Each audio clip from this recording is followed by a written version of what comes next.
quick blip for you all here before we get into the actual episode.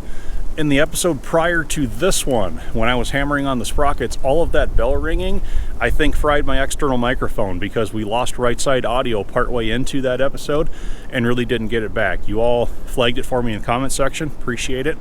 The unfortunate nature of that, though, is I wasn't aware of the problem, and because it usually takes several days for me to get the files off the camera, edit, and then upload, I've typically operated for 2 to 3 days out ahead of where those most recent videos show. So consequently, I already had all of this episode that you are about to watch recorded and on the camera before we even flagged the problem. I have it fixed now. We have a new microphone, so just giving you all that warning ahead of time. This episode will have degraded audio as well. Not the end of the world, but it is mildly annoying. So to set the stage for you, we still had 2 tub chassis outside that we needed to finish breaking down. We were operating on a broken camera, and the winter blast was moving in. Oh, that's some good YouTube drama if I ever heard it. Oh no, will we make it in time? What's gonna happen? So just wanted to make you all aware of that. So will we get everything done in time? We're about to find out.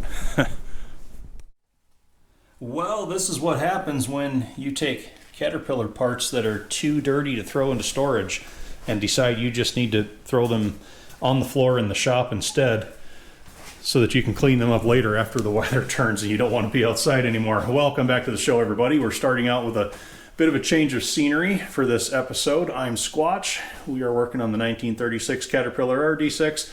Yeah, the playlist, and I think you guys are pretty much up to speed on that, so we'll skip it this time. Disassembly of the narrow RD-6 continues in this episode. We were trying to get the rear end tub emptied the rest of the way out before the weather turns. I've got about another 4 days before you're really not going to want to be working outside anymore, is what I'm trying to say. So we're going to get going today, and hopefully this is the last episode we need the old orange sweatshirt, because it's really been taking a beating lately, but we have 3 days of deer season left, so yeah, hopefully we can retire that soon. I think it's just going to get turned into a shop rig. All right, let's head outside, pick up where we left off the last time. So we left off last time popping all the sprockets loose, which means we're ready to get into final drives, and I'm still labeling everything to keep the parts straight. I've got 3 of these in pieces now.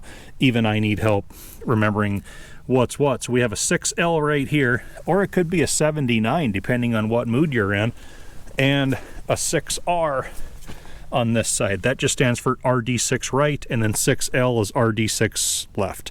Okay, and we will begin with, well, we could leave these little dirt guards on here. You can take that off if you want. We'll just leave it in place for now. 5 bolts around the perimeter. But where I'm going to start today is these square 4-bolt covers on each side. The final drive pinion and outer bearing is located right under those. I like popping these covers off because you might need access to the end of that shaft before we can pull this cover.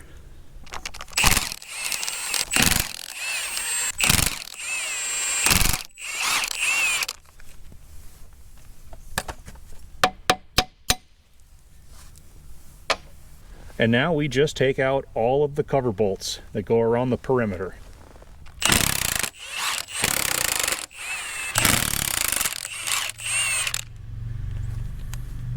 Now is where we see how stuck the cover is going to be to the case as well as the pinion bearing. So we have to walk it off of 2 tight alignment dowels, one right there and one right there, as well as what's supposed to be a press fit of this bearing. When everything's tight and right, the bearing presses into the cover as well as onto the pinion shaft. So sometimes you need to put a bar puller across 2 of those 4 cover holes so that you can pull on the cover and push on the pinion. Sometimes the bearing comes out with the cover, sometimes it stays on the pinion. Or if everything's really loose, sometimes it just all slides right apart.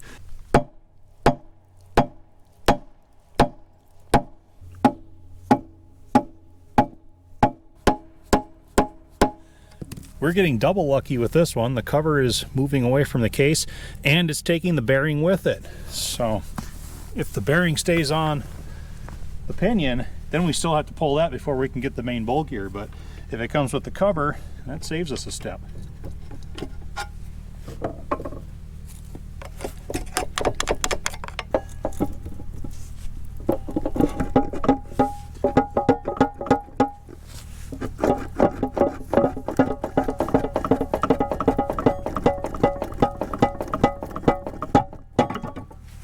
There, we're loose.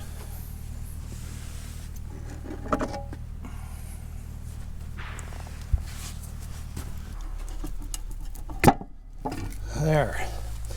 Cover actually loosened up pretty well on this side, but the bearing stayed on the pinion.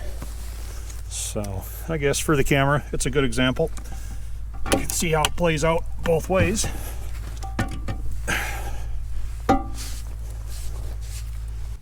And now you can see why this bearing has to come off before we can take the Bullgear off of the dead axle. Otherwise, that's ready to slide off right now. I want to take a look at the gear teeth real quick. The pinion shows wear, but is not horrible.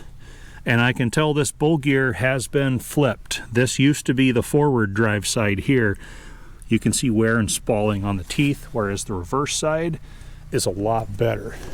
And same with this side as well. Pinion actually shows a little bit more wear, and yeah, lots of wear on that. Reverse.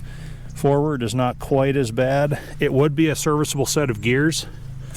All we have left here is that oil deflector from that outer bearing.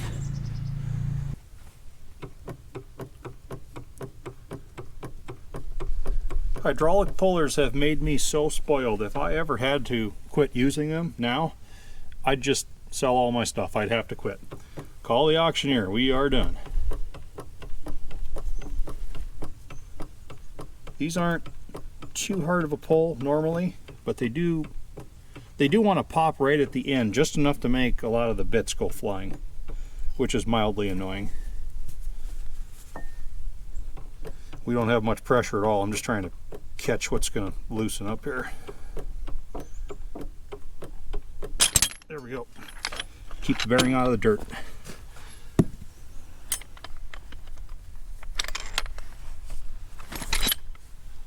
There it is. Oh boy, is that one worn loose.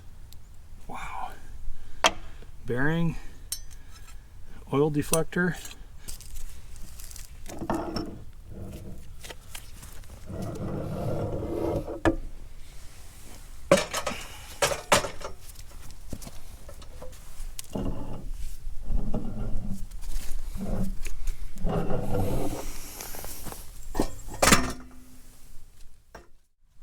The final drive pinions come out next. The pinions are held inside of bearing cages. The bearing cages bolt to the main case from the inside, and when we remove the pinions, we will take the pinion shaft, the bearing cage, inside bearing, and flange all as one assembly. So to get at the bolts that hold these in, you go to this flange face bolt right here. It's holding this little tin cover down. This end of the cover folds up like a lock on the bolt, so you flatten that end down, remove the bolt, and remove that little cover.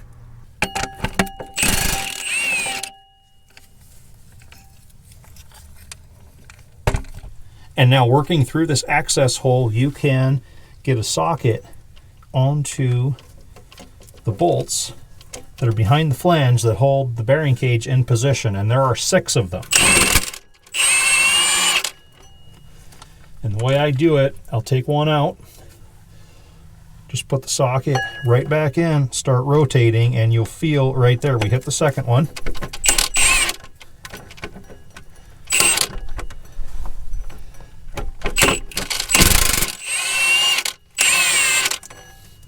That pulled out, socket back in, rotate around.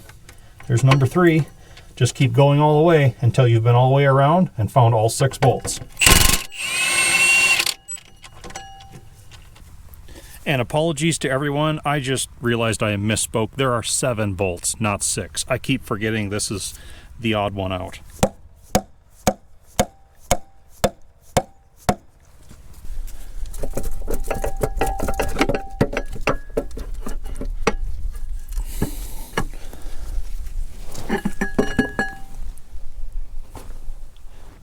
Going back to the outside of the tub now, we start looking at the dead axles. I'm still labeling so that I know where everything came from. RD-6 right on that side and 79 on the other. So we need to get these spanner type nuts backed off. That's the first step. Earlier tractors, like early build stovepipe diesel 40, just used regular hex nuts with a flat style fold over lock, but they abandoned that and went to the spanner type nut because if you have the adjustable spanner wrench, it's easier to work on them. Okay, you don't need another specifically sized wrench just for that. Now the locking system for these, the snap ring goes around the outside of the spanner nut and it holds a 90-degree round style pin lock like this that goes through the nut and into the dead axle. I've been scratching around a bit and so far I haven't found the 90-degree pin locks. So the first step is just peel these snap rings off and we'll see what we can find after that.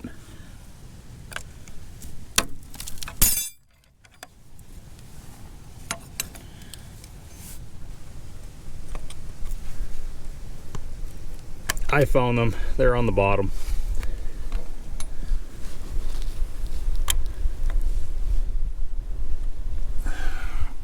There we are. All right, so the one disadvantage of my tub stand using this drawbar swing plate as a rear support, I can't fit my spanner nut wrench in here, so we have to loosen these through other means. This angled pry bar works very well to get a bite, and I've got Senior here, he's going to run that. So as he pries, I am going to commit the ultimate sin and strike a spanner nut with a punch. I just don't like doing things like this. It's moving. Yeah. I really don't like beating things up like this, but sometimes there's no other way. If this doesn't work, putting some heat on that with the torch does help a lot because it expands the nut, plus it kind of melts some of that sticky grease, and that acts as kind of lubrication for you. All right, we've got this one moving easily just with the pry bar, so we turn our attention to the other side, and yeah, we're going to need heat.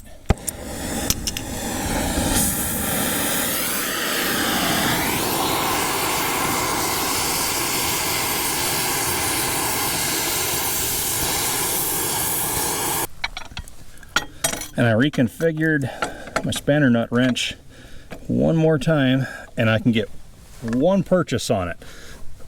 Down at the bottom, there we are. Oh, redemption, redemption. We don't have to beat it up with a punch. All right. Boy, am I happy to see that move.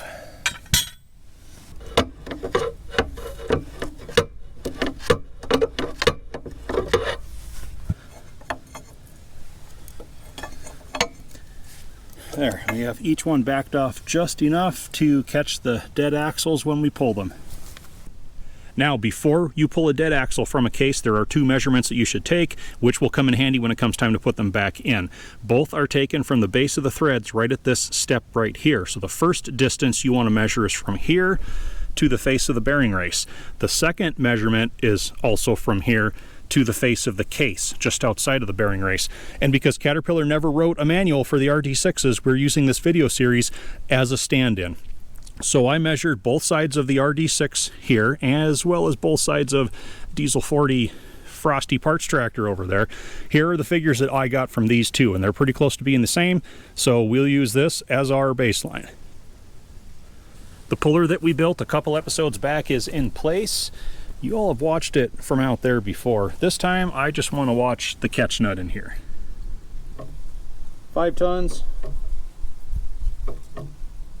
12.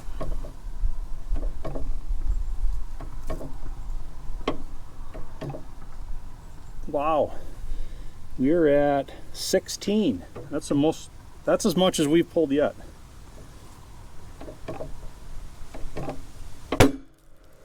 There it went. About 20. Round 2. 12. 18. There it let go. A little bit it did. That was about 18. We didn't climb much after that. Let's see if we just pull now. Yep, we're just pulling now. Not quite as tight, but very happy with how tight both sides were. Now with these spanner nut style dead axles, you want to keep the nut with the axle that it came off of, because when these axles settled in and they tightened the nut, they drilled the axle for that retaining pin wherever everything decided to settle out. So it's your best bet to keep all these things matched. Yeah, there's our hole for the lock pin right there. All right, last few pieces, we will start looking at brake pedals and related mechanisms. So pretty simple here, fighting that evening glare a little bit, but I think we have enough time to get some more stuff done. So first we have that spring in there, return spring. We will need to loop that off of its peg. Pretty easy to do, just get behind it. It's just sitting in, yeah, pretty easy to do, famous last words. It's just sitting in a groove. There we are. Pop it off like that. You can reach down, loop it off its other peg. There's the return spring, just a simple hook on each end. Next, you pull the cotter pin and this linkage pin. Once that is out, it disconnects the brake pedal from the lever that pulls on the brake band, or actuates the brake band, I should say. So swing that little bell crank down. Our pedal is now isolated from the rest of it.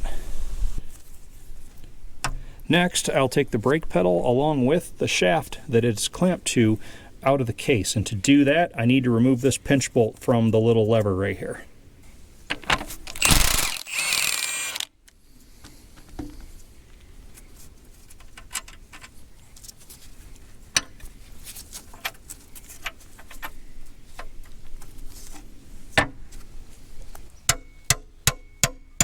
Spread that lever a little bit with the chisel. Yep, I can feel it's loose on the shaft. Now this is where things get a little bit confusing, and I actually had to wreck one of these levers when I was taking old stovepipe diesel 40 apart to figure out how this shaft comes out of this lever in here.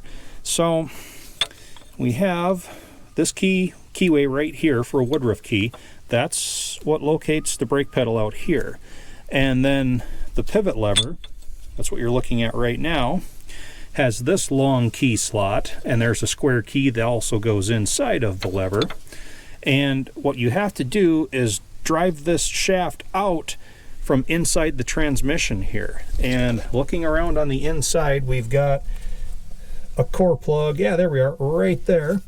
So you have to drive that core plug into the bore right here until the plug hits the end of the shaft. And then you drive the plug and the shaft out of the lever at the same time. And because that key slot is so long, the key that's under the lever can just fall right off the end.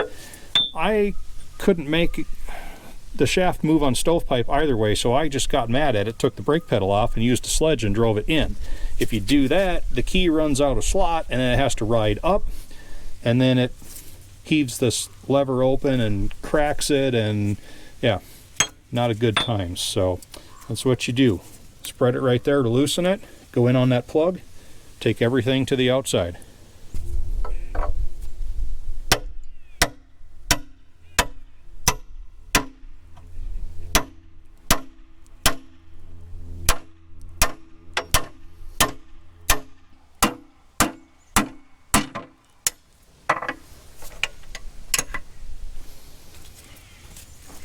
Okay, we've come out of the lever on the inside. There's our shaft with the long keyway.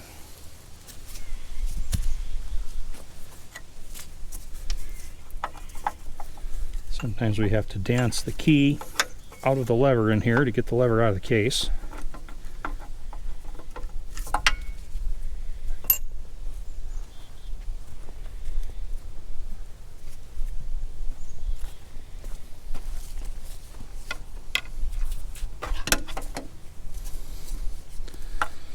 There we are, and there's our poor plug crossed up inside of the lever. That's all right. They usually don't survive being hammered in like that anyway. Yeah, we'll get that out later. Now all that we have left is the brake band actuation levers and the lower half of each brake band. And you can detach these lower half bands from the levers if you go to the main pivot pin here, pull this cotter pin split pin on this side, and drift the main pivot pin out into this cavity in here, and then you can get that pin out far enough that you can take the lower half band. We are taking these actuation levers anyway, so the easy way to do it is take the lower half band with the lever. Now the lever is on this shaft. This shaft is held in with a single bolt and this flat little bracket thing right here. Okay, got that out of the way. And we have a hole, a threaded hole that is drilled into the end of this shaft. That is a 3/8 by 16 thread pitch. And Caterpillar had a long pipe type pulling tool that you would use that would reach all the way in here to pull this shaft with the tracks on and everything. It got you way out far enough so that you could actually work on it. We don't have to worry about that, but these are known to rust in where they go into the case right here, and they can be rather tight. So I use this adapter. This is another OTC tool, and it is a OTC number 8005, 3/8 by 16 on this end. We got 5/8 fine thread in there. Make sure you really chase out the threads, because in case this breaks off, if this is really rusty, you want to have something that's loose to start with, and then it'll be easy to take back out. Now all you need is a piece of pipe for it to drift inside of, and trusty little hollow ram with a 5/8 bolt going down the center. Like I say, if I had to give up hollow rams, hydraulic pullers they make everything so much nicer.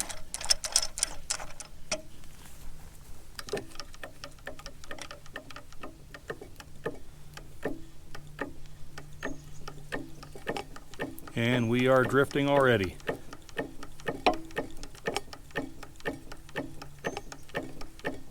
The hollow ram won't take it all the way because I will run out of piston travel on it. We'll go as far as we can, which is right there.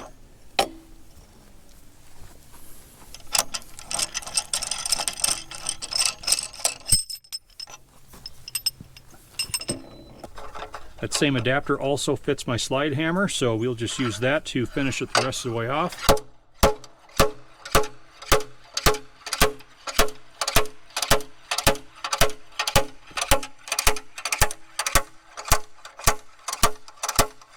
Now we're getting into the oily part of it. Moving a little bit easier.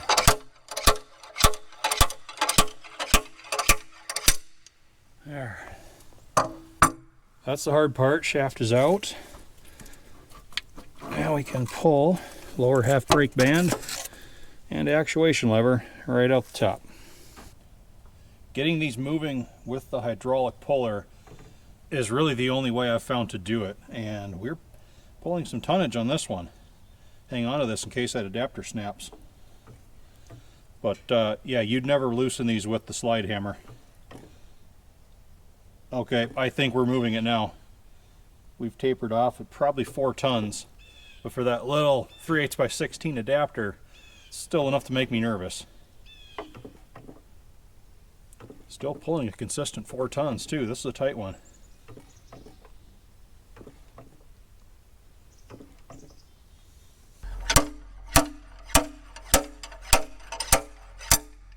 See, when these are new and everything's all clean, these aren't even a press fit. They're just a slip fit right in by hand. And then you put that little flat lock on there and it holds everything together, but that rust really makes them difficult to remove. Okay everybody, we're down to the last couple of pieces down here in Grimeyville. I've never seen a case dirtier in my 25 years of mechanicking. The cleaning episode for this is going to be epic. But we have these anchor pivots on each side. They are for the bottoms of the steering clutch release yokes. We need to take both of those out. And on the bottom of the tub, we have an 1 1/8" size nut right here, and then the other one over here. We need to take both of those off of the studs.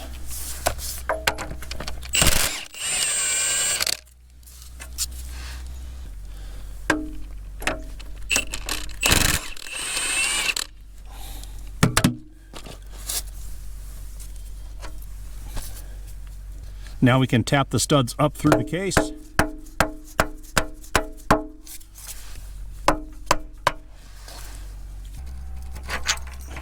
pull the stud out. It has a square shoulder on it, which goes into the square receptacle right there. And there are washers on the bottom side. Now these washers are serrated, and this slot right here lines in with the pin down here on this bottom one, and that's what keeps the whole thing from spinning when you take the nut off underneath. But the reason why this is slotted right here, and these have the serrations on them, for better or increased steering clutch throw adjustment, you can loosen that center bolt, and then you can skip these on their teeth and actually move this bottom pivot in or out to get better adjustment or more adjustment. So pretty slick system down there.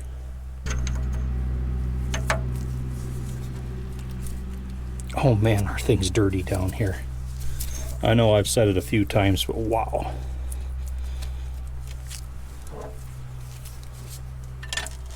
That one's stuck in the grease.